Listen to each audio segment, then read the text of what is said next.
Hello everyone, myself Dr. Rita Bhargav and I'm a registered qualified dietitian working at Care Hospital. जैसे आपने सवाल किया कि diabetes अगर है तो हमने कैसे खान पान रखना चाहिए। तो डायबिटीज़ एक लाइफस्टाइल डिजीज़ है। सबसे पहले मैं ये बताना चाहूँगी कि वो एक लाइफस्टाइल डिजीज़ है एंड ये कभी ख़त्म नहीं होने वाली, ये हमेशा लाइफ लॉन्ग आपकी जीवन संगिनी के तौर पे रहने वाली है आपके साथ। तो इसके दौरान हमें बहुत चीज़ों को ध्यान रखना चाहिए आहार के बारे में। सबसे पहली बात मैं बताना चाहूँगी कि हमारा वज़न जो है हमने सही रखना चाहिए। आइडियल बॉडी वेट जो है मैं बताऊँगी आपको कि आपका जो वेट है 100 सेंटीमीटर्स माइनस कर दीजिए आपकी जो हाइट है उससे। सपोज़ आपकी हाइट 165 है तो -100 करेंगे तो 65 जो है वो आपका सही वज़न होना चाहिए। एंड फॉर फीमेल्स 105 माइनस करिए। तो इस तरह से आप अपना जज कर सकते हैं कि आपका वेट कितना होना चाहिए। तो कोशिश ये करिए कि आपका वेट जो है सही इसमें रहे और आपका BMI जो बॉडी मास इंडेक्स है वो बिलो 18.5 टू 23 रहना चाहिए। सो बिलो 23 रहे तो बेटर रहेगा। दूसरी बात हमने ये ध्यान रखनी चाहिए कि हम जो आहार लेते हैं वो संतुलित आहार हो, यानी हर फूड ग्रुप का समावेश होना चाहिए। ये मैंने पहले भी कहा था। तो हर फूड ग्रुप में बेसिकली हमें डायबिटीज़ को स्पेशली ध्यान में रखते हुए ये ध्यान रखना है कि सिंपल शुगर्स हमने अवॉइड करनी है। जो सिंपल कार्बोहाइड्रेट्स है वो हमने अवॉइड करने हैं। तो सिंपल कार्बोहाइड्रेट्स यानी मैदे या refined flour, sugar, Honey, jaggery यानी गुड़, और इसके अलावा जूसेस, ये सब हमको सिंपल कार्बोहाइड्रेट देते हैं जिसके सेवन से हमारी शुगर एकदम बढ़ जाती है। तो वो हमने अवॉइड करना है। और कॉम्प्लेक्स कार्बोहाइड्रेट यानी कि साबुत अनाज, साबुत दालें हम इंक्लूड कर सकते हैं, जिससे कि हमें कार्बोहाइड्रेट तो मिलता है पर उसको डाइजेस्ट करने में टाइम लगता है एंड शुगर स्लोली बढ़ती है। तो ये हमारे लिए फ़ायदेमंद रह सकता है। वो लिमिटेड क्वांटिटी में हम ले सकते हैं। थर्ड चीज़ मैं बताना चाहूँगी कि प्रोटीन जो हम लेते हैं वो गुड क्वालिटी प्रोटीन हो और अच्छा प्रोटीन हो। तो जैसे आपका दालें हो गई, स्प्राउट्स हो गया, आप सीरियल पल्स कॉम्बिनेशन करते हैं, यानी जैसे खिचड़ी हो गया तो उसमें दाल भी होगी, चावल भी होगी, तो वो एक कंप्लीट प्रोटीन बन जाता है। उसके अलावा एग है, पनीर है, एग वाइट यूज़ कर सकते हैं, पनीर यूज़ कर सकते हैं, सोया यूज़ कर सकते हैं। सोया की कई रेसिपीज़ बनती है, आटे में भी मिला सकते हैं आप, और सोया ग्रैन्यूल्स या सोया मिल्क, इस तरह से आप सोया भी इनकॉर्पोरेट कर सकते हैं। वो गुड क्वालिटी प्रोटीन आपको देता है।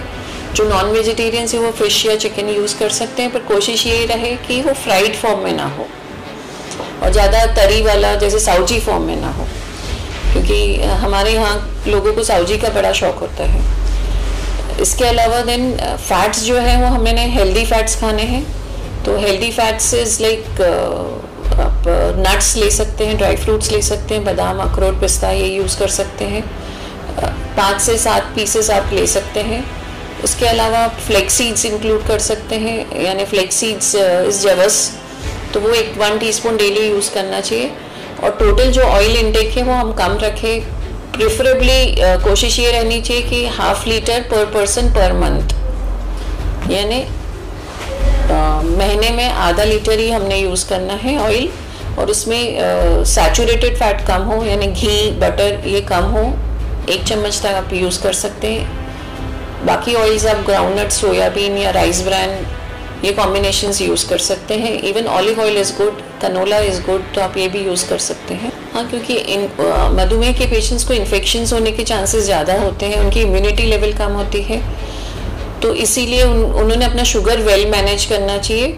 आप हॉस्पिटल नहीं भी जाते हैं तो आप घर में मॉनिटर्स के तौर पे आप अपना ब्लड शुगर चेक में रख सकते हैं। और अगर बढ़ जाती हैं आपकी शुगर्स तो अपने खान पान में ध्यान दें, अपनी एक्सरसाइज पे ध्यान दें, और आप अपने डायबिटोलॉजिस्ट से संपर्क कर सकते हैं। आपके डोजेस मेडिसिन के आप एडजस्ट कर सकते हैं। और इसके अलावा ये ज़रूर ध्यान रखिए कि आपकी शुगर्स जो है वो नॉर्मल रेंजेस में रहे। ब्लड प्रेशर अगर आपका है तो ब्लड प्रेशर भी आपका नॉर्मल रेंज में रहे, अदरवाइज़ आपको बाकी कॉम्प्लिकेशंस बढ़ने की संभावना हो सकती है। जैसे आप सभी जानते हैं कि आउटब्रेक की वजह से हमारे जिम्स बंद हैं, हमारे स्विमिंग पूल्स बंद हैं, गार्डन्स बंद हैं कि आप वॉक के लिए गार्डन भी नहीं जा सकते हैं। तो आप घर में एक्सरसाइज करिए।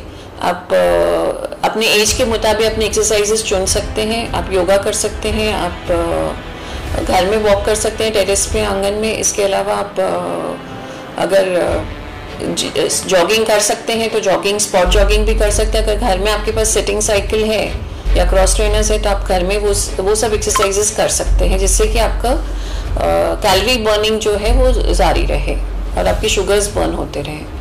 अब मेन चीज़ ये है कि हम घर पे हैं तो हम कई तरह के व्यंजन खाते हैं, तो फास्टिंग एंड फीस्टिंग अवॉइड करना चाहिए। डायबिटिक पेशेंट्स को एक साथ ज़्यादा ना खाएं, जिससे कि आपको इंसुलिन की रिक्वायरमेंट बढ़ जाए, और ज़्यादा देर खाली पेट ना रहे, जिससे कि आपका शुगर लेवल डाउन हो जाए और हाइपोग्लाइसीमिया हो जाए। तो स्मॉल फ्रीक्वेंट मील्स रहना चाहिए। खाने को 3 या 4 हिस्से में डिवाइड करिए। 2 मेजर मील हो सकते हैं और 2 माइनर मील हो सकते हैं। माइनर मील्स में आप फ्रूट भी ले सकते हैं, आप छाछ पी सकते हैं, मखाना खा सकते हैं, फुटाना खा सकते हैं, ऐसे हेल्दी स्नैक्स ले सकते हैं या ड्राई फ्रूट ले सकते हैं। मेजर जंग एक साथ बहुत हैवी खाना ना खाएं, और कुछ मीठा खाने की इच्छा हो तो शुगर फ्री से बना के खा सकते हैं, जिससे कि आप शुगर आपकी कंट्रोल में रहे। शुगर फ्री में आप सुक्रालोज या स्टीविया यूज़ कर सकते हैं, वो सेफ माना जाता है। और दिन भर में आप 4 से 6 गोलियां यूज़ कर सकते हैं, ज़्यादा अवॉइड करिए। एंड इस तरह से I hope you have a sweet life.